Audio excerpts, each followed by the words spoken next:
Good day, and welcome to the Progress Software Q4 2025 earnings call. At this time, all participants are in a listen-only mode.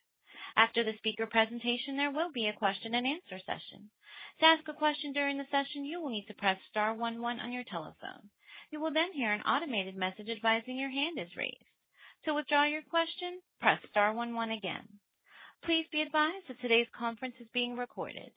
I would now like to hand the conference over to your speaker, Mr. Mike Micciche, Senior Vice President of Investor Relations. Please go ahead.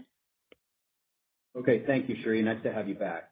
Good afternoon, everyone, and thanks for joining us for Progress Software's fourth fiscal quarter and fiscal year 2025 financial results conference call.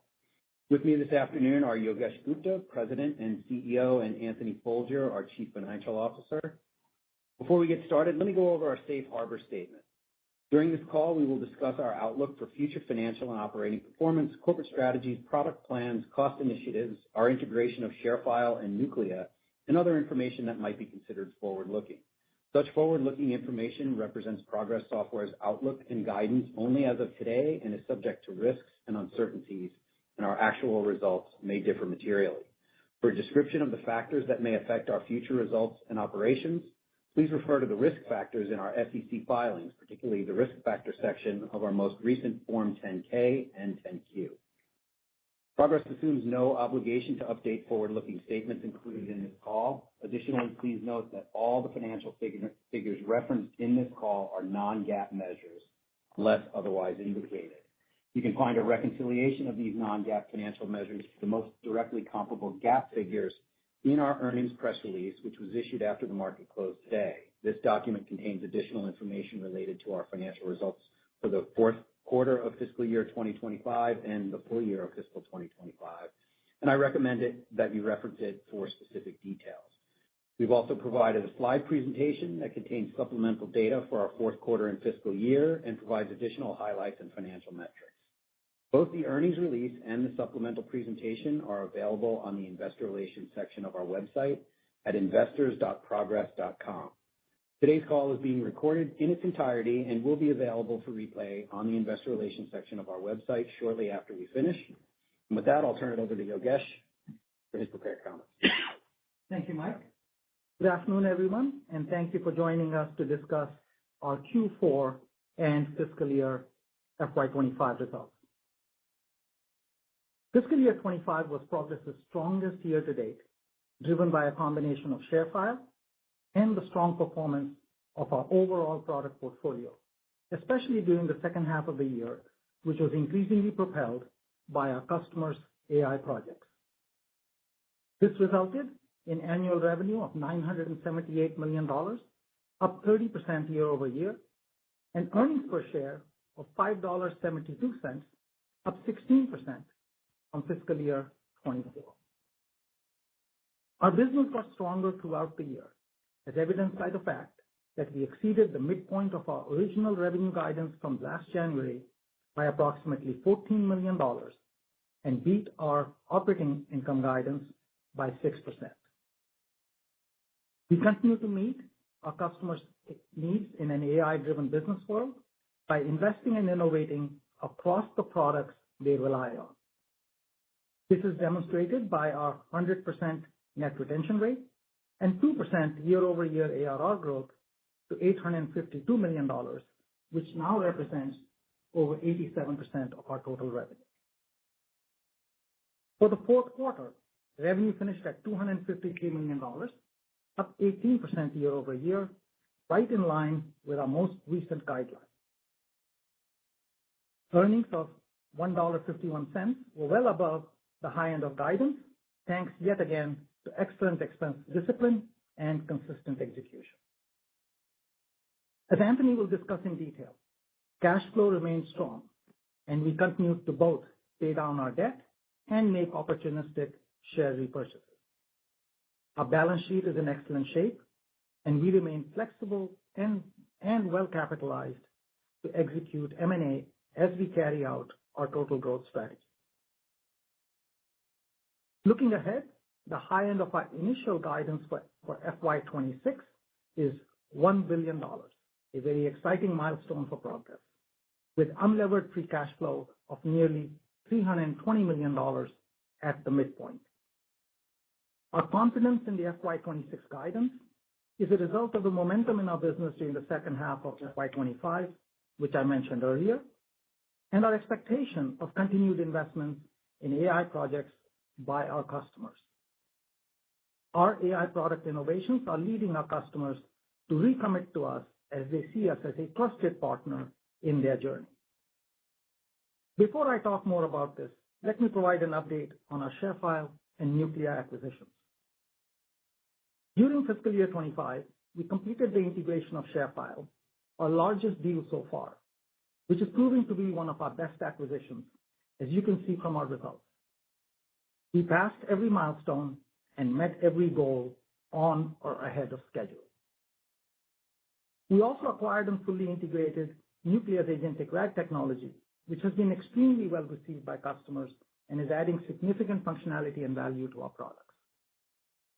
In addition to outstanding products and technology, ShareFile and Nuclear have brought us many new, very talented team members with significant and cutting-edge expertise. Let me also quickly recap some other highlights from the fourth quarter.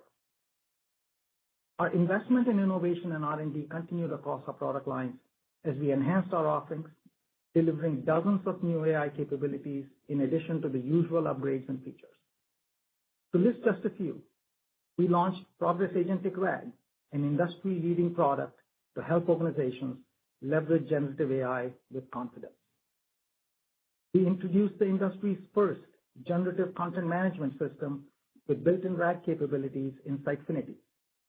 This innovation introduces native, multilingual agentic RAG-based AI technology to deliver dynamically generated user experiences driven by a site visitor's prompts and online activity.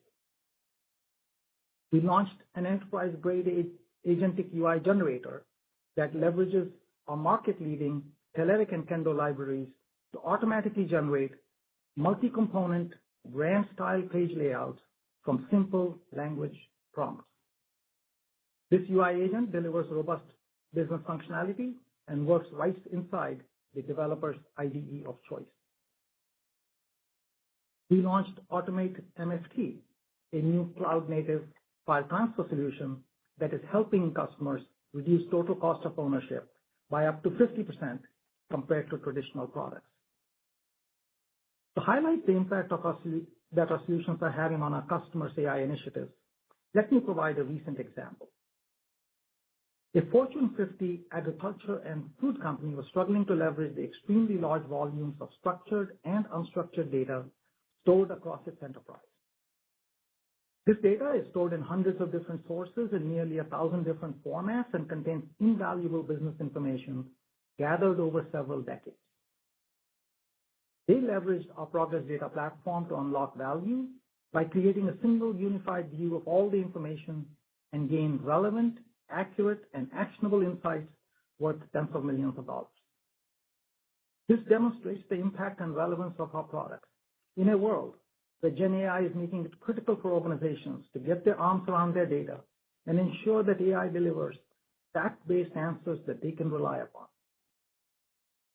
In other important news from Q4, the U.S. Department of Defense Chief Digital and AI Office added Progress Federal Solutions Group to the Tradewinds Solutions Marketplace, which is the DoD's list of pre-approved providers of AI products.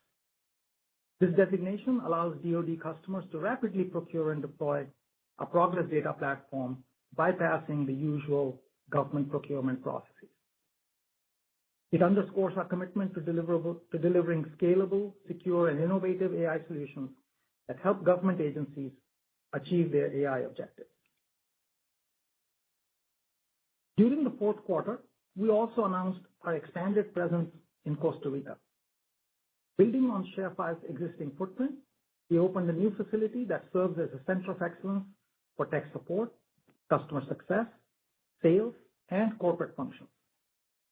This new center strengthens our ability to support regional growth in U.S. time zones and creates new opportunities to deliver value to our customers.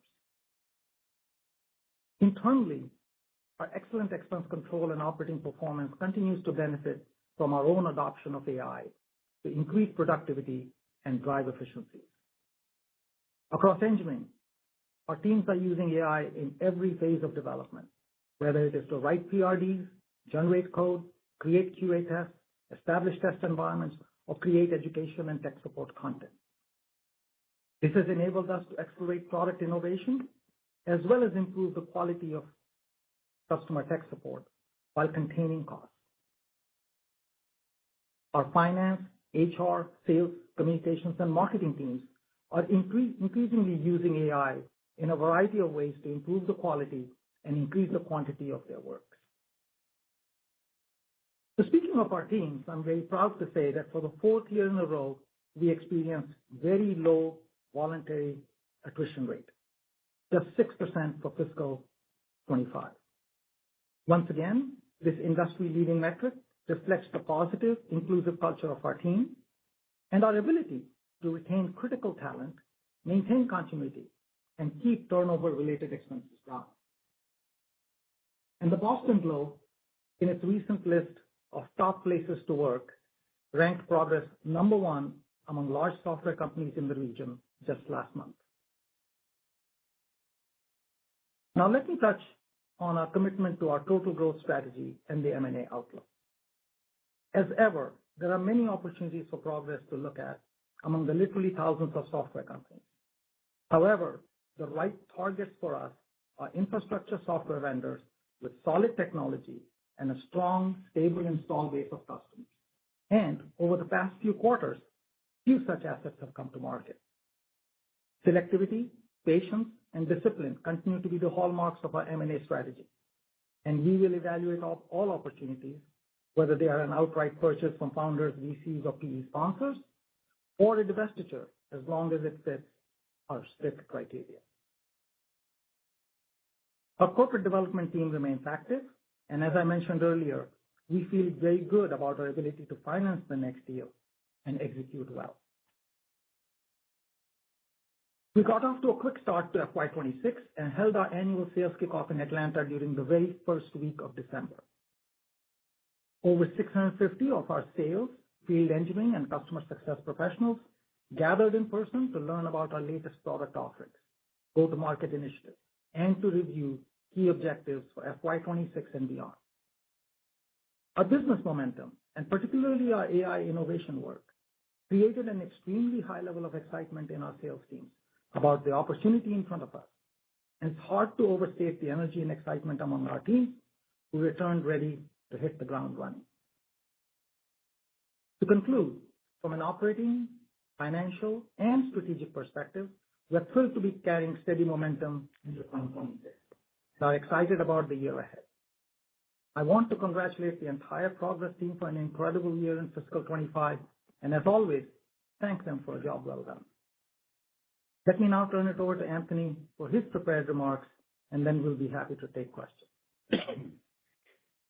Great. Thanks, Yogesh, and good afternoon, everyone. We're very pleased to share our outstanding Q4 and full year 2025 results, closing out a very successful year for Progress. Let's get right into the numbers, starting with ARR, which we believe provides the best view into our top-line performance. We closed Q4 with ARR of $852 million, approximately 2% pro forma year-over-year growth. For clarity, our pro forma results include ARR from acquired businesses in all periods presented. This growth in ARR was driven by multiple products, including ShareFile, OpenEdge, WhatsUp Gold, and our DevTools products. And consistent with prior quarters, our net retention rate remained strong at 100%. In addition to growth in ARR and solid net retention, Q4 revenue was $253 million, up approximately 18% year over year. Our revenue strength in the quarter was broad-based, with outperformance coming from OpenEdge and ShareFile, both of which performed better than our internal expectations. For the full year, our revenue was $978 million, up $224 million, or 30%, over the prior year.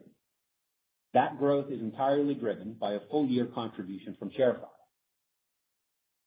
Reflecting on 2025, we believe we made the right investments in our products, keeping them mission critical in an AI-driven world. And this is validated by our strong customer retention and consistent ARR growth across multiple products throughout the year, a demonstration of the resilience in our portfolio.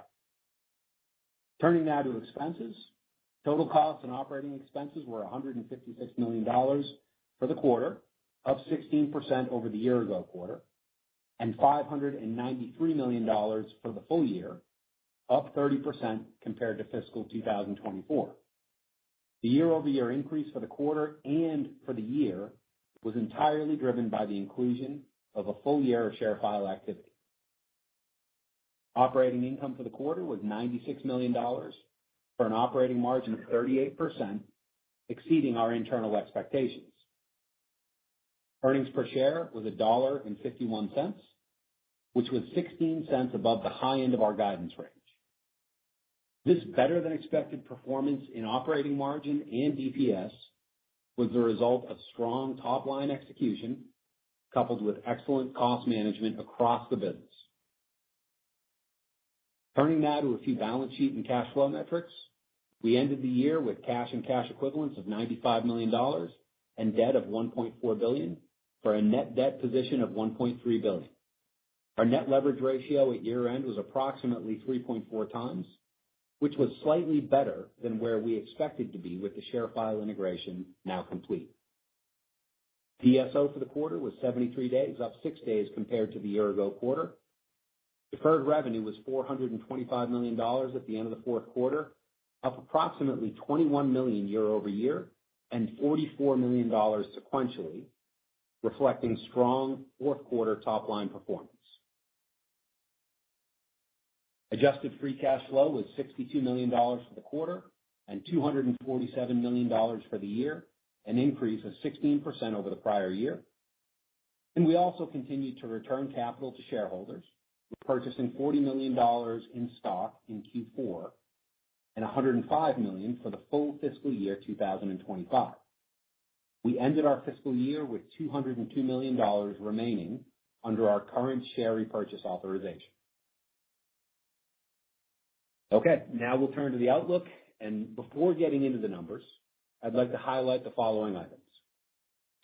First, we will continue to focus on ARR as a key metric, and we expect ARR growth generally consistent with the 2% growth we saw in fiscal year 2025.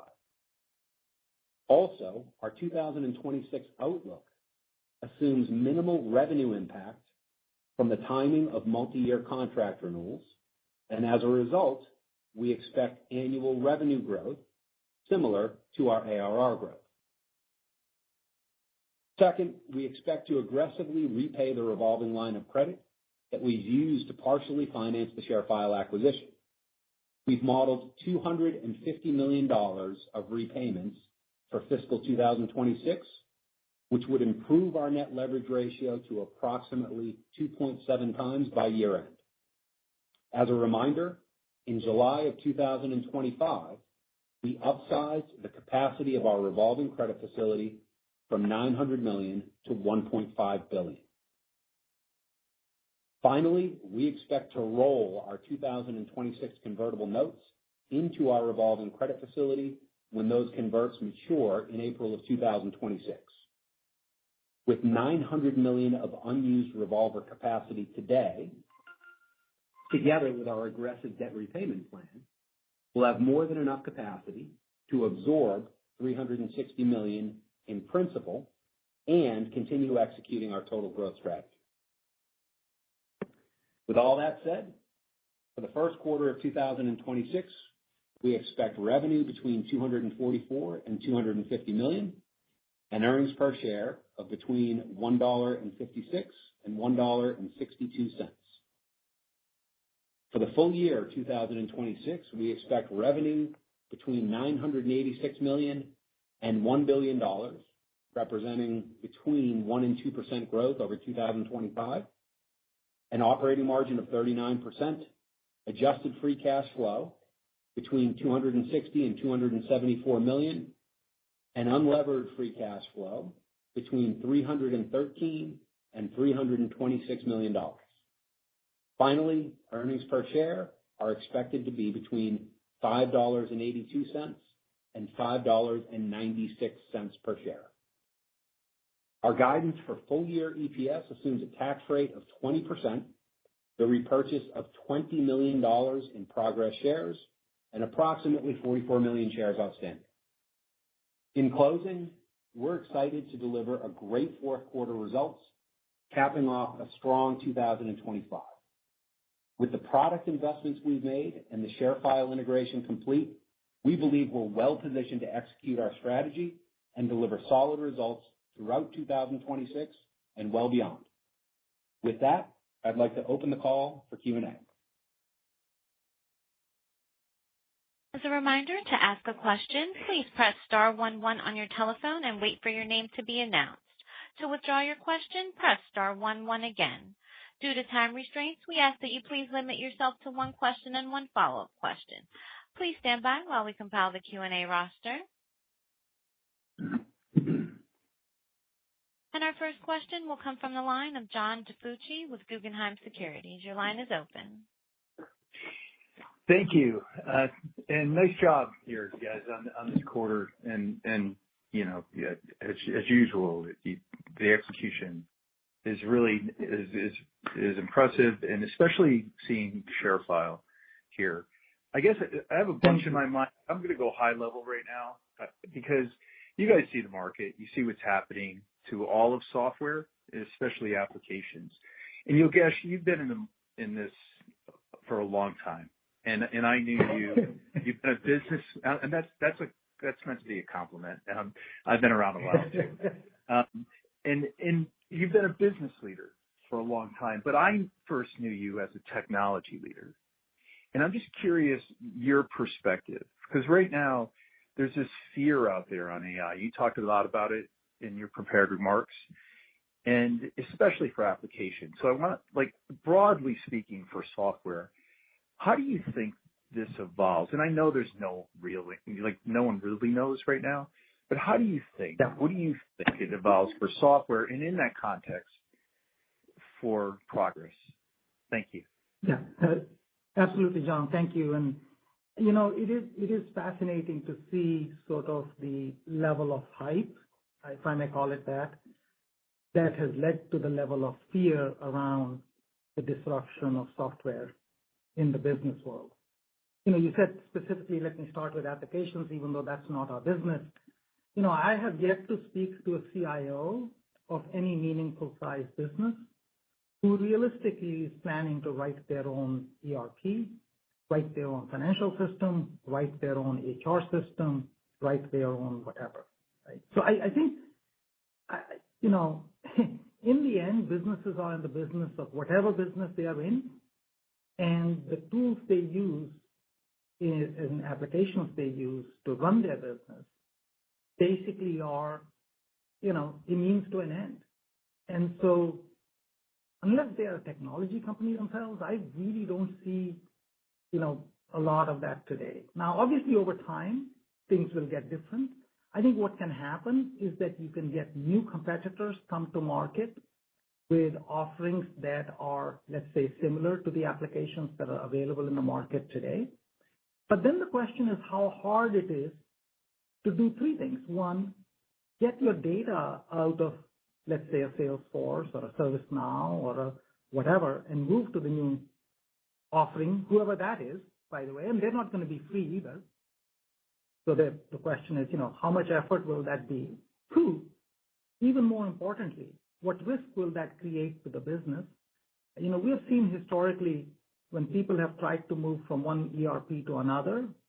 I mean, I remember, John, a long time ago when SAP was pointed to by Fortune 50 companies as the reason why they were going to miss results for quarter and the year, because their implementation of SAP was going like a disaster. Right? And they were trying to move from some ERP to SAP, and being a manufacturing company, that was the heart and soul of the business. So I think that there's a risk involved, and the question is, can the risk be minimized? And then last but not least, what does it take to get the employees in the company and the organization retrained in a new system? So I think these are real hurdles. So I actually think that the fears, at least in the near term, and the near term in my mind is next 1 to 3 years, are to be honest, way overblown. And from a progress perspective, it's even more fascinating because, we sit inside, environments and our software is helping people run their environments well, govern their environments well, get access to the data, leverage that data for business critical work, do their, workflows internally, manage their content, deliver digital experiences.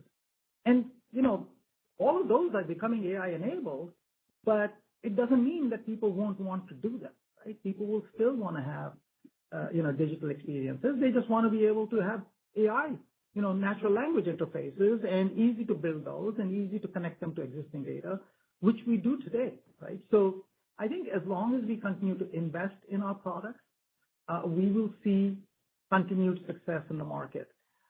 And, it's interesting that we have a footprint out in the world that ranges from,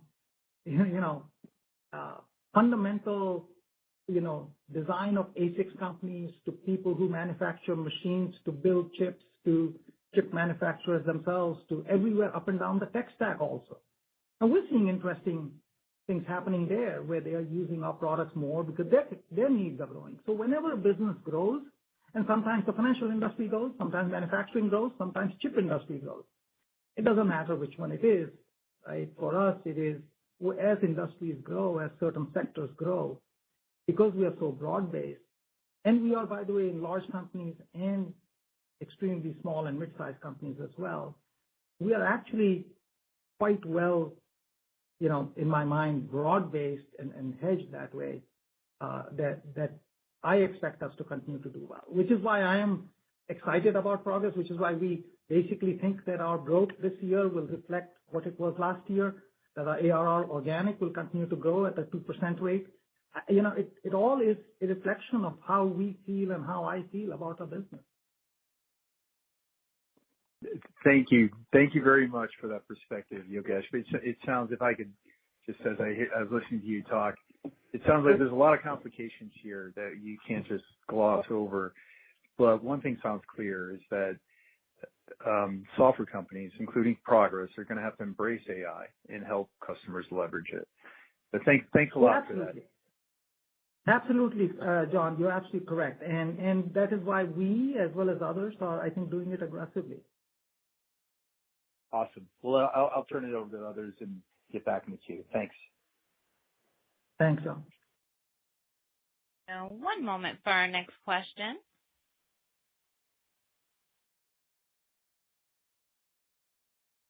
And that will come from the line of Fatima Boolani with Citi. Your line is open. Good afternoon. Thank you so much for taking my question. Yogesh, I wanted to drill down into the same line of questioning, riding on John's coattails a little bit. The last time we had a conversation around, hey, how does Progress insert itself in the monetization path of AI? Because clearly there has been a lot of considered and deliberate investment in your entire portfolio as it relates to AI and AI enablement. I think one of the things you said very clearly was, this should show up, maybe more imminently or more materially visibly in net retention rates. And so when I kind of look at the trajectory of the 100% net retention rate levels you've kind of pretty consistently put up for the last 4 or 5 quarters, I wanted to ask you why we haven't seen maybe more of a meaningful uptick in that, in terms of the monetization manifesting in that figure, especially because you gave some very clear examples of how you are at the nexus of transformation for a lot of your customers. So any incremental detail around that would be very helpful. And I have a follow-up for Anthony, please. Sure, happy to. So I think, and I'll share my view, and Anthony, happy if you want to chime in as well. I think that in terms of net retention rate growth and increasing it over 100% means there's meaningful expansion across the broad customer base. And I think that even today, the vast majority of investment in AI is limited to be honest, a relatively small number of tech companies. A lot of other companies actually are doing things that are more around, trying to leverage infrastructure that is already being built by others, and so on. So they're spending money on data centers. They're spending money on things that are truly bottom level. And in the business space, in the business community, I don't see yet a spend that is taking place to the same level that I expect as time goes on.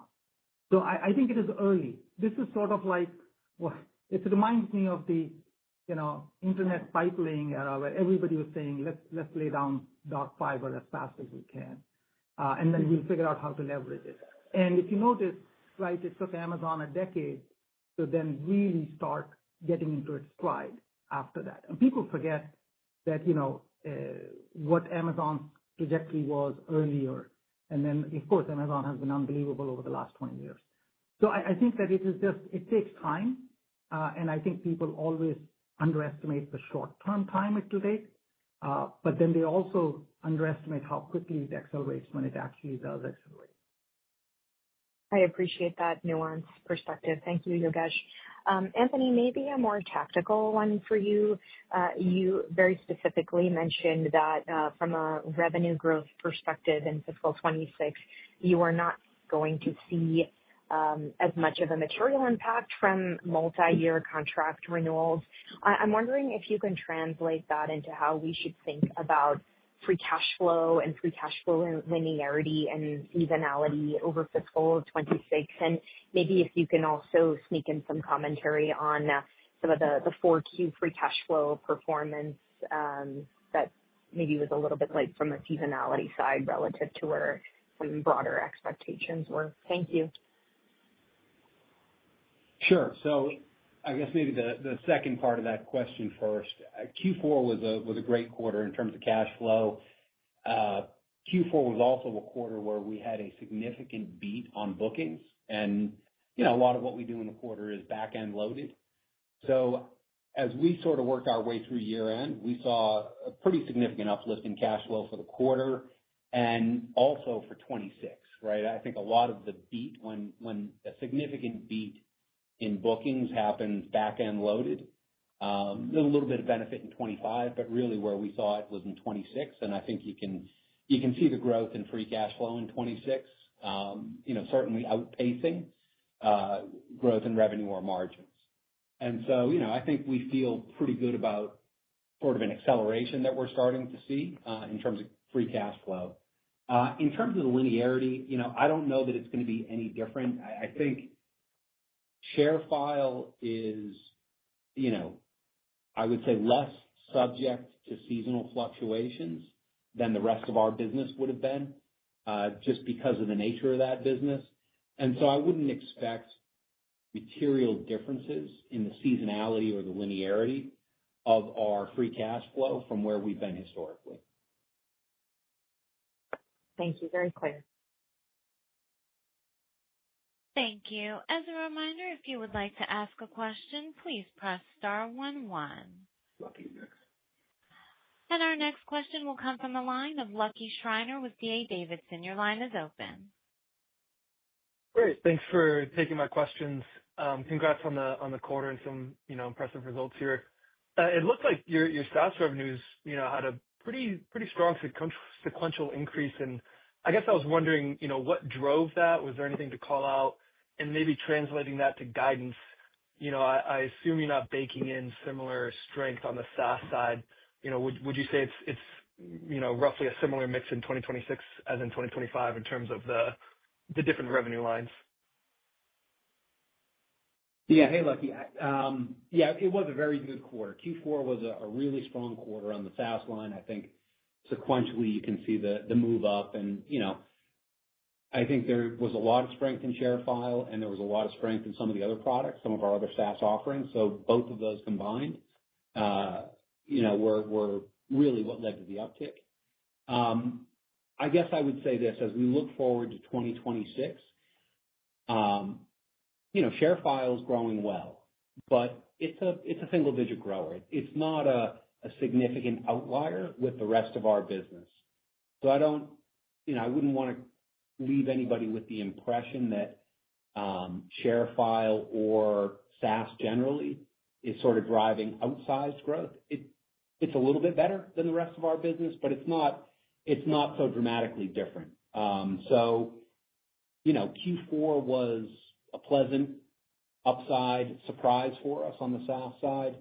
I think we're probably, looking for in 26 something that's a little more consistent with the annual results, right? So sort of a steady up and to the right growth trajectory as we go. Gotcha. That makes a lot of sense. And then maybe for Yogesh, a little bit of another philosophical question. You guys look at a lot of private companies, right, with your growth strategy, and I feel like you might have a unique vantage point here. Have you noticed any change in retention rates of the targets, the software companies that you're looking at acquiring, as there are these overhanging fears of AI startups disrupting fundamental software businesses? I'm just curious if you've noticed any change in retention rates at some of the companies you look to acquire. To be honest, Lucky, yes. And I mentioned that it's tough to find really good quality companies. I think one of the challenges I think smaller companies are facing is that the customers are questioning whether they will make it, and they're trying to decide whether they should switch to somebody larger or something like that. So there is a bit more of a churn. Some of the businesses we have seen that have had exposure to the federal government that have been significantly larger as a proportion of their business, I think they have seen challenges as well. So yes, we are seeing softening in their both growth and net retention rates. And again, from our perspective, we want to buy a business that is a solid business that we believe we can sustain the 100% net retention rate going forward. And so we continue to be very selective in what we look for, and we continue to make sure that whatever we buy is a good quality business. There's a lot of stuff that's available cheap, but doesn't mean it's good business to have. I think that's why you guys have been so successful so far. So I appreciate that context. Thanks. Thank you.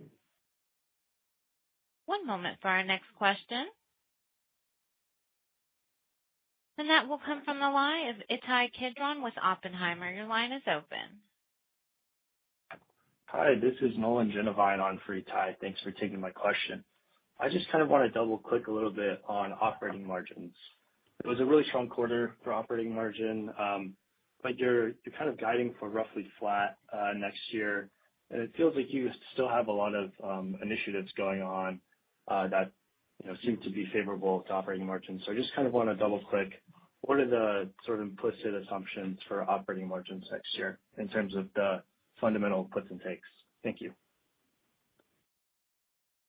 Yeah, sure. So I guess maybe the one thing I would point to is when you look at 2025 and sort of look back at the year, coming into the year, I think our initial guide was something like 37%, maybe 37.5% as an operating margin.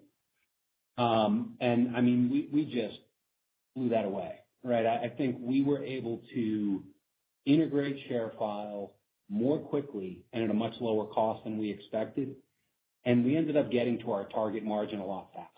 And so, we end the year with roughly 39% margins, which is pretty much where we were at prior to ShareFile.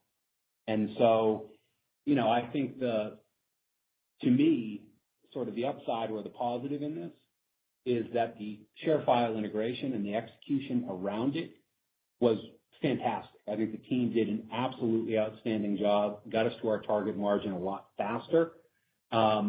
And, ultimately, as we look out into 26, we're already at our target margin. That gives us an ability to make investments in other areas in the business. We acquired Nuclia. We continue to make investments in AI, smart investments. We think that are going to continue to propel us forward.